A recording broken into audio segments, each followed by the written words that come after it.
देखिए आज हम जो ये आरपीएससी ने पेपर कंडक्ट करवाया है एईएन का, ठीक है ना, इसके बारे में चर्चा करने वाले हैं। इसका आंसर की देख रहे हैं दोस्तों। तो देखिए इसमें पहला क्वेश्चन जो पूछा गया आपसे, यहाँ पे क्वेश्चन पूछा गया था दोस्तों, आनुवांशिक इंजीनियरिंग में उच्च पौधों के लिए निम्नलिखित में से किसका उपयोग वेक्टर के रूप में नहीं किया जाता है। राइट आंसर हो जाएगा दोस्तों simian virus 40। Option number B correct हो जाएगा। अगर इसके बारे में नॉलेज है तो दोस्तों आप जानते हैं जो ये सिमियन वायरस है ये प्राइमेट कोशिकाएं, प्राइमेट कोशिकाएं क्या होती है, जैसे अपने ये बंदर हो जाते हैं, मानव हो जाते हैं ना, उनको संक्रमित करता है, न कि पेड़ पौधों को, ठीक है ना। तो इसका राइट आंसर हो जाएगा ऑप्शन नंबर बी। आगे देखेंगे, आगे जो क्वेश्चन पूछा गया आपका क्वेश्चन नंबर 2, राष्ट्रीय जीआईएस मिशन के संदर्भ में जीआईएस का क्या अर्थ है। तो इसका राइट आंसर हो जाएगा दोस्तों भौगोलिक सूचना प्रणाली। और जो क्वेश्चन नंबर 3 पूछा गया कि तरंगों के संचरण के लिए निम्नलिखित कथनों पर विचार कीजिए और सही विकल्प का चयन कीजिए। पहला कथन दिया हुआ यहाँ पे कि आकाश तरंगों का उपयोग दृष्टि रेखीय संचार के साथ साथ उपग्रह संचार के लिए भी किया जाता है। तो ये कथन गलत हो जाएगा दोस्तों, ठीक है ना, क्योंकि जो आकाश तरंगें होती है उनको हम लंबी दूरी के संचार के लिए प्रयोग करते हैं, ठीक है ना।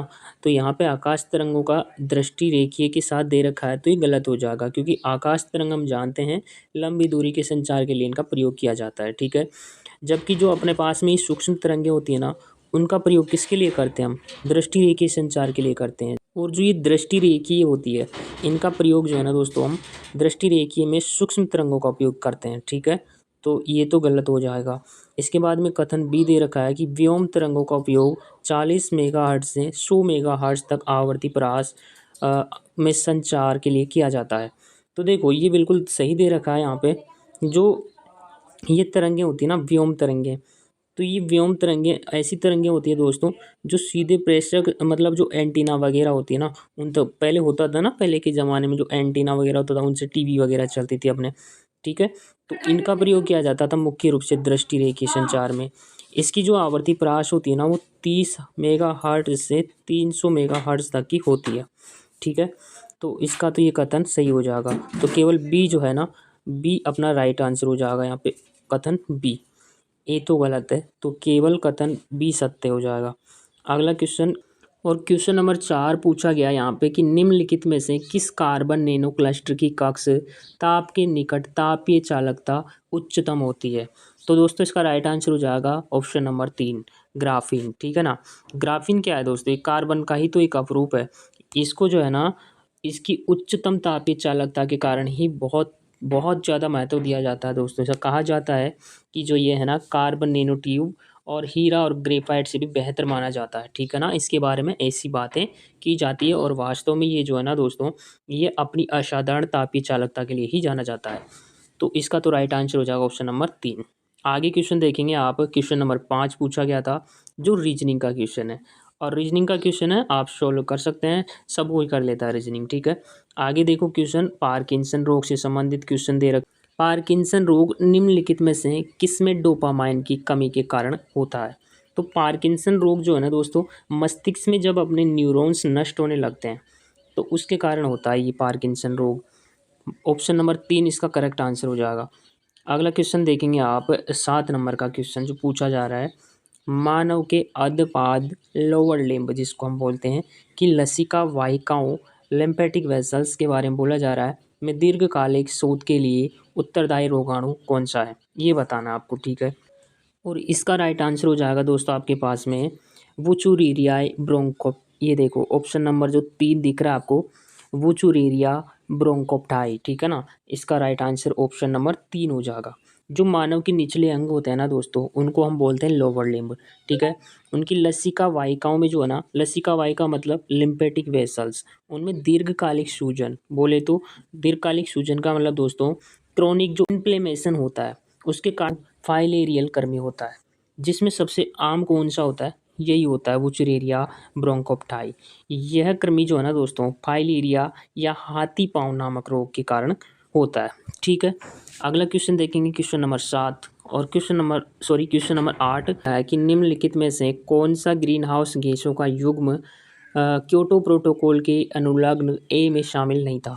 अच्छा, क्योटो प्रोटोकॉल हुआ कब था दोस्तों, 11 दिसंबर 1900 1997 को होता है, ठीक है ना। 11 दिसंबर 1997 को हस्ताक्षर किए गए थे और 16 फरवरी 2005 को ये लागू हो गया था। 16 फरवरी 2005 को क्योटो प्रोटोकॉल लागू हो गया था।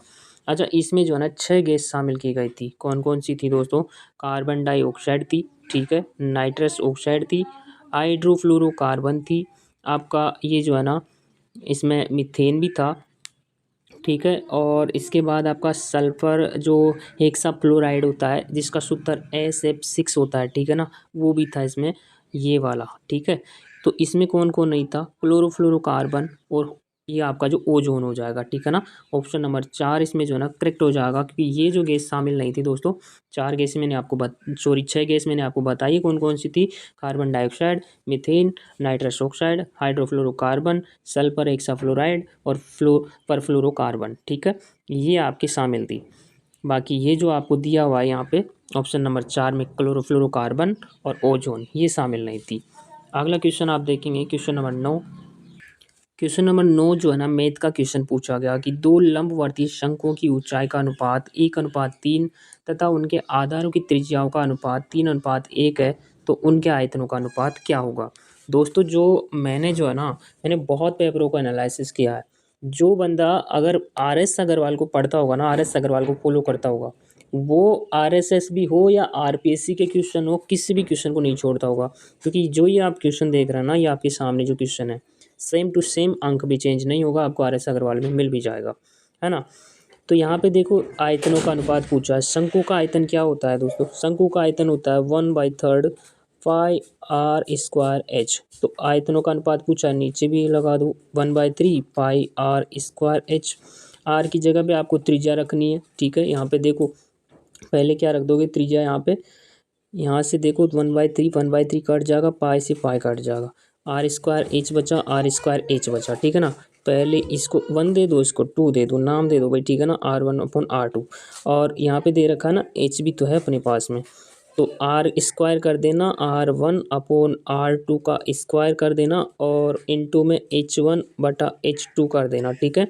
रख देना जो भी आपके पास में ऊंचाई का अनुपात है और त्रिज्या का अनुपात है उसको। बाकी आपका राइट आंसर इसमें आ जाएगा 3:1, ठीक है ना। तो ऑप्शन नंबर 4 हो जाएगा इसका करेक्ट।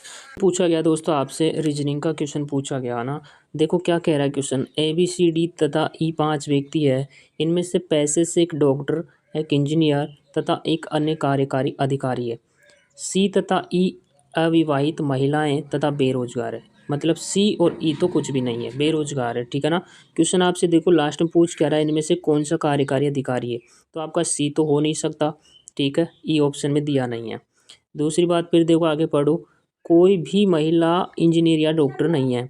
इनमें से एक विवाहित जोड़ा है जिसमें D पति है, B ना तो इंजीनियर ना कार्यकारी अधिकारी हो सकता, मतलब B भी आपका नहीं हो सकता है, ठीक है ना। तो आपने 2 ऑप्शन तो इसमें रिजेक्शन से कर डाला भाई, ठीक है। अब आपके पास में बचता है A और D, ठीक है ना। अब A और D पे देखो, अब आप इसको जमाओगे ना, करोगे तो आपका आंसर मिल जाएगा आपको इसमें से, है ना, जो भी रहेगा A और D में। बाकी अगर आप कोई तुक्का भी लगाने वाला होता तो A और D में ही लगाना था, ठीक है। तो A क्या हो जाएगा इसमें, कार्यकारी अधिकारी हो जाएगा। अगर आपको समझ नहीं आया तो भी आपको बनाना तो है ही दोस्तों, प्रोसेस है ना। मैंने रिजेक्शन भी लगवाया अभी आपके पास में, ठीक है ना। लास्ट वाला देखा करो कि पूछ किसके बारे में रहा। अगला क्वेश्चन पूछा गया आपसे, टाइम एंड वर्क का क्वेश्चन पूछा जा रहा है कि एक्स और वाई मिलकर 12 दिन में करते हैं, ठीक है। एक्स प्लस वाई जो है ना मिलकर कितने दिन में? 12 दिन में करते हैं। वाई और जेड जो मिलकर है ना, वाई और जेड, वो ये वाई और जेड हो गया 15 दिन में करते हैं। जेड और एक्स जो मिलकर काम करते हैं ना, वो 20 दिन में कर देते हैं, ठीक है। तीनों का एलसीएम लेंगे दोस्तों और कितना आ जाएगा? 60 आ जाएगा। 12×5 = 60, 15×4 = 60, 20×3 = 60। अच्छा यहाँ पे टोटल देखो, 5 और 4 9 और 3 12। अगर टोटल का पूछता कि तीनों मिलकर कितने दिन में करते, तो 12 का भाग 60 में लगाते, कितना आता? 5 आता। 5 का डबल कर देते क्योंकि सब 2 2 बार आया है, ठीक है ना। या तो आप जो आंसर आया उसको डबल करो या फिर इसका डबल करके भाग लगाओ, ठीक है ना। लेकिन आपसे ये नहीं पूछा है, आपसे पूछा है वाई कितने दिन में कर देगा। तो अब आप ये देखो इसमें वाई कहाँ कहाँ आया है दोस्तों, वाई इसमें आ रखा है, वाई इसमें आ रखा है। तो 5 और 4 कितना हुआ? 9। इसमें वाई नहीं है ना, तो इसको घटा दो। जिसमें नहीं है उसको घटा देते हैं और जिसमें होता है उसको जोड़ देते हैं, ठीक है ना, जब डबल डबल आपके पास में वर्कर आते हैं। तो देखो 9 में से 3 घटाएंगे तो 6 बच जाएगा, ठीक है। छः में 10, 6 का भाग लगाओ 60 में, कितना आया 10 आया, ठीक है ना। लेकिन 10 का क्या करना है, डबल करना है। डबल क्यों कर रहे हैं, क्योंकि दो दो बार आए हैं, ठीक है ना। तो 10 का डबल कितना होता है, 20 होता है। तो राइट आंसर कितना आ जाएगा, 20 हो जाएगा, ठीक है ना भाई। इस प्रकार बनाना था। क्वेश्चन नंबर 12 पूछा गया, देखो घनाभ के 3 आसन्न फलकों के क्षेत्रफल ए बी तथा सी है, तो घनाभ का आयतन क्या होगा। अगर आपने क्लास 10th में 13वीं प्रश्नावली को ढंग से पढ़ा ना दोस्तों, पक्का बना देते इस क्वेश्चन को। क्योंकि आप जानते हैं कि जब आप क्षेत्रफल से आयतन निकालते हो ना, तो वो क्षेत्रफल का आपको क्या लेना पड़ता है, वर्गमूल लेना होता है आयतन निकालने के लिए। तो क्षेत्रफल दे रखा था आपको ABC, अब आपको आयतन निकालना है तो वर्गमूल लेना है। तो राइट आंसर हो जाएगा ABC रूट के अंदर। सिंपल था ना क्वेश्चन, बिल्कुल नियम पता होनी चाहिए भाई, बाकी तो सब आसान है। आगे क्वेश्चन देखेंगे आप, क्वेश्चन नंबर 13, और क्वेश्चन नंबर 13 है इस प्रकार।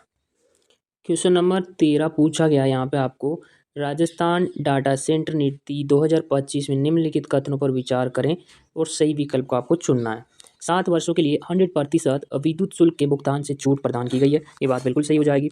कथन 2 देखो यहाँ पे दे रहा है कि 75% रूपांतरण शुल्क के भुगतान से छूट और 25% रूपांतरण शुल्क की प्रतिपूर्ति होनी चाहिए, ये भी दी गई है भाई, ठीक है ना, ये भी राइट हो जाएगा। यहाँ पे देखो स्पेशली नाम बोला है कि कैप्टिव नवीनीकरण ऊर्जा उत्पादन संयंत्रों पर 7 वर्षों के लिए देय विद्युत शुल्क पर 100% की छूट। देखो दोस्तों, ये जो छूट दी गई है ना, ये सभी डेटा सेंटर के पर जो है ना, सभी डेटा सेंटर की इकाइयों पर लागू होती है। तो यहाँ पे स्पेशली नाम दिया थी, गलत हो जाएगा भाई, ठीक है ना, गलत हो जाएगा ऑप्शन सी। ए और बी सही है आपका, ऑप्शन जिसमें मैच करे उसमें देख लो। कहाँ पे है भाई, सी गलत होना चाहिए, सी गलत, सी गलत, सी गलत। देखो यहाँ पे कौन सा हो जाएगा भाई, ए और बी सही है, सी गलत है। राइट आंसर हो जाएगा ऑप्शन नंबर 4। क्वेश्चन नंबर देखो 14 नंबर का पूछा गया है। क्वेश्चन नंबर 14 पूछा जा रहा है कि CRP+ नीति जिसे जुलाई 2025 में राजस्थान ग्रामीण आजीविका विकास परिषद द्वारा आधिकारिक स्वीकृति दी गई, इसके बारे में निम्नलिखित कथनों पर विचार करें और सही विकल्प के बारे में आपको बताना है। तो देखो इसका राइट आंसर देखते हैं। ऑप्शन नंबर ए बोला है कि CRP+ नीति का उद्देश्य ग्रामीण इलाकों में सबल और प्रभावी सामाजिक पुनर्निर्माण प्रक्रिया को सुदृढ़ बनाना है। तो ये बिल्कुल, ये बात जो है इस बात में दम लग रही है दोस्तों, ठीक है ना। ऑप्शन नंबर ए सही हो जाएगा भाई, पुनर्निर्माण प्रक्रिया को मजबूत करना ही तो इसका उद्देश्य है, तो ये बात तो सही है। ऑप्शन बी देखो यहाँ पे, CRP+ नीति के तहत विलेज स्पोर्ट टीम को प्रतिस्थापित कर सामुदायिक समाधान व्यक्तियों की नई व्यवस्था की जा रही है, ये बात भी बिल्कुल करेक्ट हो जाएगी। तो ऑप्शन नंबर आपका दोनों इसमें सही हो जाएगा, ए और बी दोनों सही है। आगे जो क्वेश्चन पूछा गया क्वेश्चन नंबर 15, वो इस प्रकार था दोस्तों। ये क्वेश्चन पूछा गया दोस्तों, क्वेश्चन नंबर 15 नंबर का देखो, आर्थिक समीक्षा से क्वेश्चन आया कि राजस्थान की आर्थिक समीक्षा 2024-25 के अनुसार प्रचलित कीमतों पर GSDP की वर्ष 2024-25 में 2023-24 के सापेक्ष अनुमानित वृद्धि दर क्या रही थी।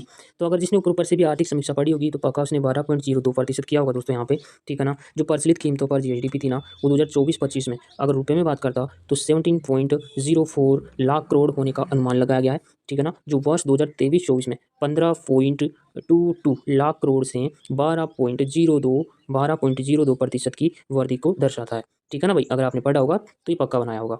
इसके बाद में देखो 16 नंबर का जो क्वेश्चन है ये पूछा गया था। क्वेश्चन नंबर 16 पूछा गया दोस्तों कि काजरी जोधपुर के किस वैज्ञानिक को कृषि अनुसंधान परिषद के 97वें स्थापना दिवस पर कृषि एवं संबंध विज्ञान के क्षेत्र में राष्ट्रीय कृषि वैज्ञानिक पुरस्कार 2025 से सम्मानित किया गया। इसका राइट आंसर हो जाएगा दोस्तों आपका धीरज सिंह, ठीक है ना। किसी भाई ने गलत कर दिया, ये गोविंदाचार्य लगा के आगे, जबकि राइट आंसर क्या हो जाएगा इसका, धीरज सिंह हो जाएगा, ठीक है ना। कहाँ है दोस्तों काजरी, जोधपुर में इसका मुख्यालय स्थित, ठीक है ना भाई। तो यहाँ पे धीरज सिंह को मिला था ये पुरस्कार, तो इसका राइट आंसर तो 3 होना था। आगे आप देखेंगे दोस्तों क्वेश्चन नंबर 17, और 17 इस प्रकार पूछा जा रहा है यहाँ पे। अगला क्वेश्चन पूछा गया क्वेश्चन नंबर 17 में देखो, जुलाई 2025 में राज्य स्तरीय संपूर्णता अभियान समारोह में निम्नलिखित में से किस जिले को स्वर्ण पदक प्रदान किया गया। तो इस समय जो है ना दोस्तों, 4 प्रमुख संकेतकों की पूर्ण संतृप्ति वाले 4 जिलों को जो है ना ये पदक दिए गए थे, जिनमें कौन कौन था, बारां था आपका, धौलपुर था आपका, जैसलमेर था, सिरोही था, ठीक है। 4 जिले थे, जिसमें 4 जिलों में जो है ना करौली को क्या मिला था, स्वर्ण पदक मिला था। स्वर्ण पदक किसको मिला था यहाँ पे, करौली राइट आंसर हो जाएगा। अच्छा, धौलपुर, जैसलमेर, सिरोही, इनको कौन सा पदक मिला था, कांस्य पदक मिला था, ठीक है ना। धौलपुर हो गया आपका, और ये जो ना सिरोही हो गया, सिरोही हो गया, और आपका जो बारह है, इनको जो मिला था दोस्तों कांस्य पदक मिला था, जबकि करौली को जो है ना स्वर्ण पदक मिला था। राइट आंसर हो जाएगा बी, जिसने बी किया होगा बराबर उसका नंबर आएगा, ठीक है ना भाई। क्वेश्चन नंबर 18 देखेंगे। अगला क्वेश्चन पूछा गया 18 नंबर का कि राजस्थान के बजट 2025-26 के अनुसार राज्य में वुड पार्क की स्थापना कहाँ पर की जाएगी। राइट आंसर हो जाएगा दोस्तों लाल सुरतोषा। बजट आपको काफ़ी अच्छे से पढ़ना चाहिए, इसमें हर हर एग्जाम में एक क्वेश्चन जरूर पूछता है कौन सी जगह पर क्या बनाया जाएगा, किसकी घोषणा की गई है ना। बहुत किया गया भाई, बांध निर्माण के लिए 8 करोड़, सड़क निर्माण के लिए 20 करोड़ वगैरह वगैरह, ठीक है ना। बहुत सारी चीज़ें हुई थी बजट के अंदर 2025 में, तो जरूर याद रखना चाहिए। दिया कुमारी का बजट तो 100% उससे क्वेश्चन आता है भाई हर एग्जाम में, ठीक है ना। इसके बाद में आप देखेंगे क्वेश्चन नंबर 19 जो पूछा गया था उसके बारे में। और क्वेश्चन नंबर 5 देखो पॉलिटी से आ गया भाई, ठीक है ना। भारत के संविधान के अनुच्छेद 243I और 243Y तथा राजस्थान पंचायती राज अधिनियम 1994 और राजस्थान नगर पालिका अधिनियम 2009 के उपबंधों के अनुसरण में राज्यपाल राज्य वित्त आयोग का गठन करते हैं। दिनांक 1 अगस्त 2025 को जारी अधिसूचना के अनुसार राजस्थान में वित्त आयोग का गठन किया गया है। इसकी कालावधि अधिसूचना की तारीख से कितने समय तक की रहेगी। तो इसका राइट आंसर हो जाएगा दोस्तों आपके पास में ऑप्शन नंबर ए, जो इस भाई ने बिल्कुल सही किया है, 5 वर्ष, ठीक है ना। देखो जो संविधान का अनुच्छेद 243 है ना, उसके अनुसार किसी राज्य का राज्यपाल हर 5 साल पर वित्त आयोग का गठन करता है। तो बात बिल्कुल सही है, यहाँ पे 5 साल इसका करेक्ट आंसर हो जाएगा। आगे क्वेश्चन देखेंगे दोस्तों, क्वेश्चन नंबर 20। आगे क्वेश्चन पूछा गया क्वेश्चन नंबर 20। जुलाई 2025 में केंद्र सरकार ने राजस्थान को मनरेगा के तहत 4,384 करोड़ जारी किए। इस जारी राशि में से कितने रुपए क्रमशः मजदूरी मद तथा मटेरियल कंपोनेंट हेतु जारी किए गए हैं। इसका राइट आंसर हो जाएगा दोस्तों 4,384 करोड़ के लिए बोला गया ना। इस राशि में से मजदूरी के लिए जो है ना 3286 करोड़ हो जाएगा आपका, और मटेरियल कंपोनेंट के लिए 944 करोड़ जारी किया गया था, ठीक है। तो राइट आंसर हो जाएगा आपका ऑप्शन नंबर 3 इसमें सही हो जाएगा, ठीक है ना। अगर आपको कुछ भी इसमें गलत लगता है दोस्तों अपना सुझाव जरूर देना इसमें कि कौन सा ऑप्शन मैंने गलत बता दिया हो कहीं पे, तो उसके लिए आप अपना पक्ष रख सकते हैं भाई, ठीक है ना। वैसे मेरी कोशिश रही कोई भी क्वेश्चन इसमें गलत ना हो। तो 3286 और 944 करोड़ हो जाएगा आपका यहाँ पे। लेकिन यहाँ पे देखो क्रमशः बोला है ना, क्रमशः मद तथा मटेरियल कंपोनेंट हेतु, तो क्रमशः बोला है तो क्रमशः ही बताना है, ठीक है ना। तो देखो यहाँ पे मजदूरी मद के लिए जो है ना, पहले मजदूरी मद आया तो 3286 सही है, और फिर बोला है कि मटेरियल कंपोनेंट तो उसके लिए 944 बिल्कुल सही है, ठीक है ना भाई। इन दोनों में कंफ्यूजन कर सकता था अगर आपने ध्यान से नहीं पढ़े होंगे ऑप्शन तो, लेकिन ये भाई इन दोनों को ही गलत किया है, पता नहीं कौन सा लगाया होगा। आगे देखेंगे क्वेश्चन नंबर, फिलहाल इसका राइट आंसर हो जाएगा ऑप्शन नंबर 3, मजदूरी मद के लिए 3286 और जो मटेरियल कंपोनेंट है उसके लिए 944। क्वेश्चन नंबर 21 देख रहे हैं हम, और क्वेश्चन नंबर 21 में पूछा गया कि हाल ही में राजस्थान की रणजी ट्रॉफी अंडर 23 महिला टीम की हेड कोच किसको नियुक्त किया गया है। तो यहाँ पे राइट आंसर हो जाएगा दोस्तों दीपाली शर्मा, ठीक है ना। राजस्थान की रणजी ट्रॉफी अंडर 23 महिला टीम का जो है ना, इनको हेड कोच बनाया गया दीपाली शर्मा को। ऑप्शन नंबर 3 करेक्ट हो जाएगा।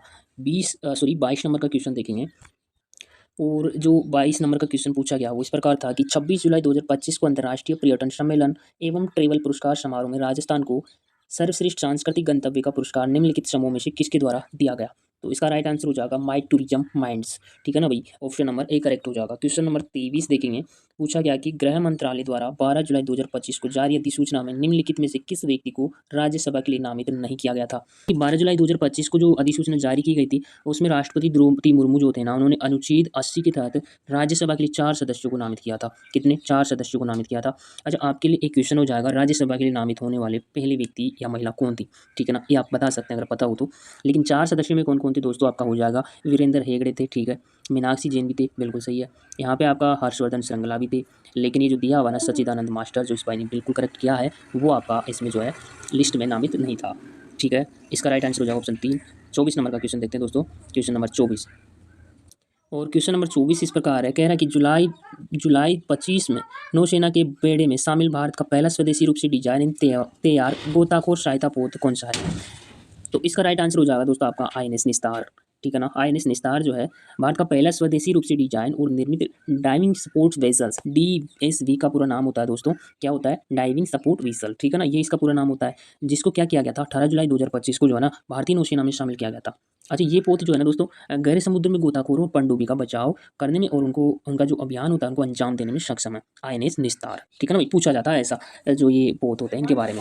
अगला question, question number 25। Question number 25 पूछा गया कि कॉलम 1 में कुछ फीचर फिल्मों की शीर्षक सूची है जिन्हें अगस्त 2025 में 71वें राष्ट्रीय फिल्म पुरस्कार के लिए चुना गया। कॉलम 2 में पुरस्कारों की कुछ श्रेणियां हैं। कॉलम 1 की प्रविष्टियों को कॉलम 2 की प्रविष्टियों से आपको सुमेलित कर देना है। बताओ 12th फेल, देखो भाई 71वां जो राष्ट्रीय फिल्म पुरस्कार था ना, काफ़ी इंपॉर्टेंट है यार, ये सब आपको मुंह पे याद होने चाहिए। ये जो 12th फेल है, सर्वश्रेष्ठ फीचर फिल्म का अवार्ड मिला था, सबको पता है। नाल 2, ये जो नाल 2 है ना भाई, सर्वश्रेष्ठ बाल फिल्म का पुरस्कार मिला था इसको। नाल 2 बाल फिल्म, ये हो गया नाल 2। देखो ऑप्शन ए जो है ना 2 से मिलेगा, ऑप्शन ए 2 से यहाँ पे है, बस एक पता होता तो कर देते, आराम से कर देते, ठीक है ना। बी किससे मिल रहा है, 3 से मिलेगा। द केरला स्टोरी किससे मिलेगा, सर्वश्रेष्ठ निर्देशन का पुरस्कार मिला था, केरला स्टोरी सर्वश्रेष्ठ निर्देशन हो जाएगा। हनुमान देखो, हनुमान को जो है ना एवीजीसी में सर्वश्रेष्ठ फिल्म का पुरस्कार मिला था, ठीक है भाई, ये करेक्ट हो जाएगा, तो ऑप्शन नंबर 3 इसका राइट हो जाएगा भाई, ठीक है। यहाँ पे आगे देखेंगे हम दोस्तों, क्वेश्चन नंबर जो 26 पूछा गया, क्वेश्चन नंबर 26 पूछा गया कि भारत के रक्षा राज्य मंत्री तथा केन्या की रक्षा मंत्रिमंडल सचिव ने 23 जून 2025 को भारत अफ्रीका स्मारक स्तंभ का संयुक्त रूप से अनावरण किया, वो कहाँ पर किया था। केन्या के ताइता त्वेता काउंटी के माइकल 21 पर किया था दोस्तों। यहाँ पे ये देखो, केन्या के ताइता त्वेता काउंटी के माइकल 21 पर, ठीक है ना, ऑप्शन ए करेक्ट हो जाएगा। इसके बाद में 27 नंबर का देखते हैं, 27 नंबर क्वेश्चन पूछा गया, क्वेश्चन नंबर 27 का जो पूछा गया था ना दोस्तों, साहिल राजेश जाधव ने जुलाई 2025 में जर्मनी में आयोजित FIAU वर्ल्ड यूनिवर्सिटी गेम्स 2025 में निम्नलिखित स्पर्धाओं में से किसमें भारत के लिए स्वर्ण पदक जीता। कौन से खेल से संबंधित है दोस्तों, तीरंदाजी में। इन्होंने क्या किया है, दूसरा गोल्ड मेडल दिलाया है, ठीक है ना भाई, इन गेमों के अंदर दूसरा गोल्ड मेडल दिलाया है, तीरंदाजी खेल से संबंधित है राजेश जाधव। क्वेश्चन नंबर हम 28 देखेंगे दोस्तों। क्वेश्चन नंबर 28 देखिए, निम्नलिखित में से कौन सा निम्न पुरापाषाण कालीन स्थल राजस्थान में स्थित नहीं है। तो यूपी में पड़ता है ललितपुर, ठीक है ना, तो ये हो जाएगा, यूपी का राजस्थान का नहीं है। तो यहाँ पे देखो, सिंगी तालाब, डिडवाना, जायल, ये तीनों के तीनों जो है ना राजस्थान में, ललितपुर का है यूपी। आगे देखेंगे क्वेश्चन नंबर 29, पूछा जा रहा है कि राजस्थान में योद्धे राज्य, योद्धे क्या था भाई, योद्धे एक प्राचीन गणतांत्रिक जनजाति थी, ठीक है ना। इसके विषय में निम्न कथनों पर विचार कीजिए तथा नीचे दिए गए विकल्पों में से सही उत्तर का चयन करना आपको, ठीक है। अच्छा बताओ, ये कह रहा है कि योद्धे राजतंत्रात्मक प्रणाली का पालन करते थे, यहाँ पे ये दिया हुआ है। तो दोस्तों ये जो है ना, ये योद्धे जो है ना, मैं आपको बता रहा हूँ कि ये प्राचीन गणतांत्रिक जनजाति थी, और इसका उल्लेख जो है ना पाणिनि के अष्टाध्यायी में भी मिलता है। ये राजतंत्रात्मक प्रणाली का पालन नहीं करते थे, बल्कि उनका शासन गणतंत्रात्मक था, ठीक है ना दोस्तों। तो ये कथन जो है असत्य हो जाएगा, राजतंत्रात्मक प्रणाली का पालन करते नहीं थे, इनका शासन ही गणतांत्रिक था, ठीक है, ये याद रखना है। इसके बाद बी दे रखा है, योद्धे जो है ना भगवान कार्तिकेय एवं चामुंडा देवी की आराधना करते थे। तो ये बात दोस्तों बिल्कुल सत्य हो जाएगी, योद्धे भगवान कार्तिकेय जो है ना, कार्तिकेय क्या हुआ था भाई, जो उनके युद्ध के देवता थे, ठीक है, और चामुंडा देवी की भी पूजा करते थे, उनके सिक्कों पर भी कार्तिकेय की छवि अंकित होती थी। तो ये बात बिल्कुल सही हो जाएगी, ऑप्शन बी तो करेक्ट हो जाएगा। इस प्रकार इसमें जो केवल बी सत्य है, आपका राइट आंसर हो जाएगा यहाँ पे केवल बी सत्य है, ठीक है ना। आगे क्वेश्चन नंबर 30 देखेंगे।